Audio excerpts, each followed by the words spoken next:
Welcome to education idea. आज এই ভিডিওটো ক্লাস 6 সোশ্যাল সায়েন্সৰ পৰা কিছুমান ইম্পৰ্টেন্ট কোৱেশ্চন ডিসকাস কৰিব লৈছো। এটো ফোৰ্থ পাৰ্ট হয়। আগৰ পাৰ্ট কিটা যদি চোৱা নাই চেনেলৰ প্লেলিষ্টত গৈ চাব পাৰিব।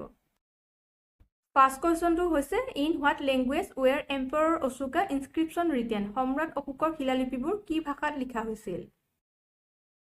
অপশন কিটাৰ ভিতৰত শুদ্ধ উত্তৰটো হ'ব পালি এণ্ড প্ৰাকৃত। সম্ৰাট অশোকৰ শিলালিপিবোৰ পালি আৰু প্ৰাকৃত ভাষাত লিখা হৈছিল। নেক্সট কোৱেশ্চনটো হৈছে হু ওয়াজ দ্য অথাৰ অফ অৰ্থশাস্ত্ৰ। অৰ্থশাস্ত্ৰৰ লেখক কোন আছিল? অপশন কিটাৰ ভিতৰত শুদ্ধ উত্তৰটো হ'ব কৌটিল্য। অৰ্থশাস্ত্ৰৰ লেখক আছিল কৌটিল্য। নেক্সট কোৱেশ্চনটো হৈছে হু বিল্ড দ্য সাঁচী স্তূপা। সাঁচী স্তূপ কোনে নিৰ্মাণ কৰিছিল? অপশন কিটাৰ ভিতৰত শুদ্ধ উত্তৰটো হ'ব অশোক। সাঁচী স্তূপ অশোকে নিৰ্মাণ কৰিছিল। নেক্সট কোৱেশ্চনটো হৈছে during whose reign the third Buddhist council was organise. কাৰ শাসনকালত তৃতীয় বৌদ্ধ পৰিষদ আয়োজন কৰা হৈছিল? অপশন কেইটাৰ ভিতৰত শুদ্ধ উত্তৰটো হ'ব অশোক। অশোকৰ শাসনকালত তৃতীয় বৌদ্ধ পৰিষদ আয়োজন কৰা হৈছিল। নেক্সট কোৱেশ্চনটো হৈছে where did Buddha first preach the religion. বুদ্ধদেৱে প্ৰথম ক'ত ধৰ্ম প্ৰচাৰ কৰিছিল? অপশন কেইটাৰ ভিতৰত শুদ্ধ উত্তৰটো হ'ব সাৰনাথ। বুদ্ধদেৱে প্ৰথম সাৰনাথত ধৰ্ম প্ৰচাৰ কৰিছিল। নেক্সট কোৱেশ্চনটো হৈছে where was the third Buddhist council held. তৃতীয় বৌদ্ধ পৰিষদ ক'ত অনুষ্ঠিত হৈছিল? অপশন কেইটাৰ ভিতৰত শুদ্ধ উত্তৰটো হ'ব পাটলিপুত্ৰ। তৃতীয় বৌদ্ধ পৰিষদ পাটলিপুত্ৰত অনুষ্ঠিত হৈছিল। নেক্সট কোৱেশ্চনটো হৈছে হুৱেৰ ওয়াজ মহাবীৰ বৰ্ণ। মহাবীৰৰ জন্ম ক'ত হৈছিল? অপশন কেইটাৰ ভিতৰত শুদ্ধ উত্তৰটো হ'ব বৈশালীৰ কুন্দ্ৰকামত মহাবীৰৰ জন্ম হৈছিল। নেক্সট কোৱেশ্চনটো হৈছে the Indus river currently touches which two states of India. সিন্ধু নদীয়ে বৰ্তমান ভাৰতৰ কোন দুখন ৰাজ্য চুই গৈছে? অপশন কেইটাৰ ভিতৰত শুদ্ধ উত্তৰটো হ'ব জম্মু এণ্ড কাশ্মীৰ। সিন্ধু নদীয়ে বৰ্তমান ভাৰতৰ জম্মু আৰু কাশ্মীৰ ৰাজ্যক চুই গৈছে। নেক্সট কোৱেশ্চনটো হৈছে ancient Magadh is located in which state of present day India. প্ৰাচীন মগধ বৰ্তমান ভাৰতৰ কোন ৰাজ্যত অৱস্থিত? অপশন কেইটাৰ ভিতৰত শুদ্ধ উত্তৰটো হ'ব বিহাৰ। প্ৰাচীন মগধ বৰ্তমান ভাৰতৰ বিহাৰ ৰাজ্যত অৱস্থিত।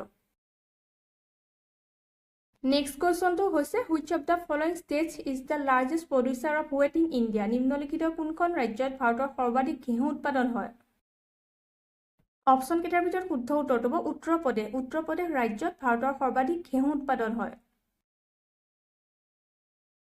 নেক্সট কোৱেশ্চনটো হৈছে হুইচ ইজ দ্য এনচিয়েণ্ট বেদাছ। প্ৰাচীন বেদ কোনখন? অপশন কেইটাৰ ভিতৰত শুদ্ধ উত্তৰটো হ'ব ঋগ্বেদ। প্ৰাচীন বেদখন হৈছে ঋগ্বেদ।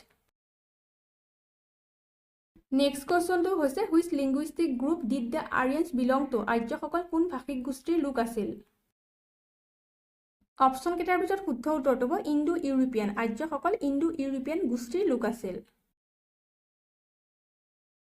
নেক্সট কোৱেশ্চনটো হৈছে which domestic animal was introduced by the Aryans in India. আৰ্যসকলে ভাৰতত কোনবিধ ঘৰচীয়া জন্তুৰ প্ৰচলন কৰিছিল? অপশন কেইটাৰ ভিতৰত শুদ্ধ উত্তৰটো হ'ব কাউ। আৰ্যসকলে ভাৰতত গৰুৰ প্ৰচলন কৰিছিল। নেক্সট কোৱেশ্চনটো হৈছে which civilisation was from on the bank of the হুৱাংহু এণ্ড ইয়াংচিকিয়াং ৰিভাৰ। হুৱাংহু আৰু ইয়াংচিকিয়াং নদীৰ পাৰত কোনটো সভ্যতাই গঢ় লৈ উঠিছিল? অপশন কেইটাৰ ভিতৰত শুদ্ধ উত্তৰটো হ'ব চাইনিজ চিভিলাইজেশ্যন। হুৱাংহু আৰু ইয়াংচিকিয়াং নদীৰ পাৰত চীনা সভ্যতাই গঢ় লৈ উঠিছিল। নেক্সট কোৱেশ্চনটো হৈছে in which country is Jhelum currently located. Jhelum বৰ্তমান কোনখন দেশত অৱস্থিত? অপশন কেইটাৰ ভিতৰত শুদ্ধ উত্তৰটো হ'ব পাকিস্তান। জিলাম বৰ্তমান পাকিস্তানত অৱস্থিত। নেক্সট কোৱেশ্চনটো হৈছে how long does it take for the earth to turn around the sun in its orbit. পৃথিৱীয়ে নিজ কক্ষপথত সূৰ্যৰ চাৰিওফালে এপাক ঘূৰিবলৈ কিমান সময় লাগে? অপশন কেইটাৰ ভিতৰত শুদ্ধ উত্তৰটো হ'ব 24 আৱাৰ। পৃথিৱীয়ে নিজ কক্ষপথত সূৰ্যৰ চাৰিওফালে এপাক ঘূৰিবলৈ 24 ঘণ্টা সময় লাগে। নেক্সট কোৱেশ্চনটো হৈছে how many divisions is Jainism divided. জৈন ধৰ্ম কিমানটা ভাগত বিভক্ত? অপশন কেইটাৰ ভিতৰত শুদ্ধ উত্তৰটো হ'ব 2। জৈন ধৰ্ম দুটা ভাগত বিভক্ত আৰু সেইকেইটা হৈছে দিগম্বৰ আৰু শ্বেতাম্বৰ। নেক্সট কোৱেশ্চনটো হৈছে ইন হুইচ এৰা was agriculture and wheels invented. কৃষি আৰু চকাৰ আৱিষ্কাৰ কোনটো যুগত হৈছিল? অপশন কেইটাৰ ভিতৰত শুদ্ধ উত্তৰটো হ'ব নিউ ষ্টন এজ। কৃষি আৰু চকাৰ আৱিষ্কাৰ নৱপ্ৰস্তৰ যুগত হৈছিল। নেক্সট কুৱেশ্যনটো হৈছে which is the fourth place planet away from the sun সূৰ্যৰ পৰা দূৰত চতুৰ্থ স্থানত থকা গ্ৰহটো কোনটো অপশ্যনকেইটাৰ ভিতৰত শুদ্ধ উত্তৰটো হ'ব মাৰ্চ সূৰ্যৰ পৰা দূৰত চতুৰ্থ স্থানত থকা গ্ৰহটো হৈছে মংগল গ্ৰহ নেক্সট কুৱেশ্যনটো হৈছে which is the second largest planet in the solar system সৌৰজগতৰ দ্বিতীয় বৃহত্তম গ্ৰহ কোনটো অপশ্যনকেইটাৰ ভিতৰত শুদ্ধ উত্তৰটো হ'ব চেটাৰ্ণ সৌৰজগতৰ দ্বিতীয় বৃহত্তম গ্ৰহটো হৈছে শনি গ্ৰহ নেক্সট কুৱেশ্যনটো হৈছে at what position in the earth from the sun সূৰ্যৰ পৰা পৃথিৱীৰ অৱস্থান কিমান নম্বৰ স্থানত আছে অপশ্যনকেইটাৰ ভিতৰত শুদ্ধ উত্তৰটো হ'ব থাৰ্ড সূৰ্যৰ পৰা পৃথিৱীৰ অৱস্থান তৃতীয় স্থানত আছে নেক্সট কুৱেশ্যনটো হৈছে on which continent is the world longest Nile river located পৃথিৱীৰ আটাইতকৈ দীঘল নীল নদী কোনখন মহাদেশত অৱস্থিত অপশ্যনকেইটাৰ ভিতৰত শুদ্ধ উত্তৰটো হ'ব আফ্ৰিকা পৃথিৱীৰ আটাইতকৈ দীঘল নীল নদী আফ্ৰিকা মহাদেশত অৱস্থিত নেক্সট কুৱেশ্যনটো হৈছে দক্ষিণ Gangotri research centre is located in which continent দক্ষিণ গংগোত্ৰী গৱেষণা কেন্দ্ৰ কোনখন মহাদেশত অৱস্থিত অপশ্যনকেইটাৰ ভিতৰত শুদ্ধ উত্তৰটো হ'ব এণ্টাৰ্কটিকা দক্ষিণ গংগোত্ৰী গৱেষণা কেন্দ্ৰ এণ্টাৰ্কটিকা মহাদেশত অৱস্থিত নেক্সট কুৱেশ্যনটো হৈছে which is the most important element of the atmosphere বায়ুমণ্ডলৰ আটাইতকৈ গুৰুত্বপূৰ্ণ উপাদান কোনটো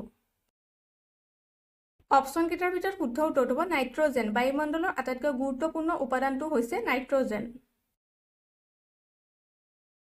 নেক্সট কুৱেশ্যনটো হৈছে in which country is the Deccan plateau located দাক্ষিণাত্য মালভূমি কোনখন দেশত অৱস্থিত অপশ্যনকেইটাৰ ভিতৰত শুদ্ধ উত্তৰটো হ'ব ইণ্ডিয়া দাক্ষিণাত্য মালভূমি ভাৰতত অৱস্থিত নেক্সট কুৱেশ্যনটো হৈছে in which district is the Marat Longri wildlife sanctuary located কোনখন জিলাত মৰাটলংগাই বন্যপ্ৰাণী অভয়াৰণ্য অৱস্থিত অপশ্যনকেইটাৰ ভিতৰত শুদ্ধ উত্তৰটো হ'ব কাৰ্বি আংলং জিলাত মৰাটলংগাই বন্যপ্ৰাণী অভয়াৰণ্য অৱস্থিত নেক্সট কুৱেশ্যনটো হৈছে Laokhowa wild life century is located in which district Laokhowa বন্যপ্ৰাণী অভয়াৰণ্য কোনখন জিলাত অৱস্থিত অপশ্যনকেইটাৰ ভিতৰত শুদ্ধ উত্তৰটো হ'ব নগাঁও লাওখোৱা বন্যপ্ৰাণী অভয়াৰণ্য নগাঁও জিলাত অৱস্থিত নেক্সট কুৱেশ্যনটো হৈছে gibbon wild life century is located in which district gibbon বন্যপ্ৰাণী অভয়াৰণ্য কোনখন জিলাত অৱস্থিত অপশ্যনকেইটাৰ ভিতৰত শুদ্ধ উত্তৰটো হ'ব যোৰহাট গিবন বন্যপ্ৰাণী অভয়াৰণ্য যোৰহাট জিলাত অৱস্থিত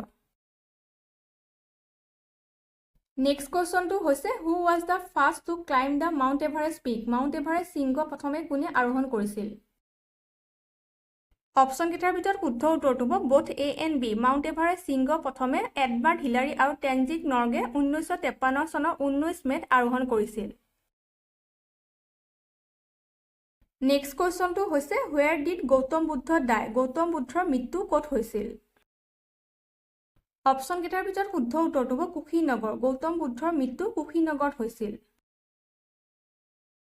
আজিৰ ভিডিঅ'টো ইমানতে শেষ কৰিছোঁ আগৰ ভিডিঅ'বিলাক যদি চোৱা নাই ক্লিক কৰি চাব পাৰিব থেংক ইউ